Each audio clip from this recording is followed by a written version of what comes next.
जब एक गरीब आदमी बाजार से माचिस खरीदता है, पेंसिल खरीदता है, पेन खरीदता है, कुछ भी खरीदता है, रोटी खरीदता है, सब्जी खरीदता है और जीएसटी देता है, जीएसटी सब चीजों के ऊपर लगता है, तो टैक्स तो सब लोग, वो इनकम टैक्स की बात करें, वो इनकम टैक्स तो 1%, आप तो एक्सपर्ट हैं इनकम टैक्स के, आपको पता ही है। 1% लोग देते हैं इनकम टैक्स। पहली चीज, जीएसटी ज्यादा बढ़ा है, इनकम टैक्स तो। लेकिन एक जो लार्जर क्वेश्चन फ्रीबी का उठाया जाता है, हम लोगों ने क्या किया, हमारे पास पैसे कहां से आए ये सारी चीजें फ्री करने के? हमने एक ही चीज करी, हमने भ्रष्टाचार खत्म कर दिया। भ्रष्टाचार खत्म करने से जो पैसा बचने लगा, वो पैसा काफी बचने लगा हम लोगों का।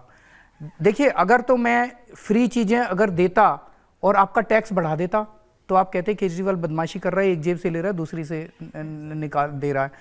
हमने 12% वैट होता था, उसको 5% कर दिया सब चीजों के ऊपर पहले साल में, तो आपका टैक्स भी कम कर दिया। हम लोगों ने बजट घाटे में नहीं रखा।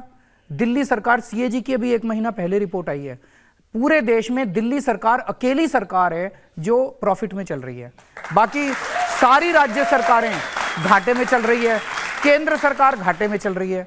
सीएजी ने यह भी लिखा है कि दिल्ली सरकार केवल पिछले 5 साल से फायदे में चल रही है, उसके पहले घाटे में चलती थी। तो हमने सरकार को भी फायदे में रखा, हमने कहीं से लोन नहीं लिया।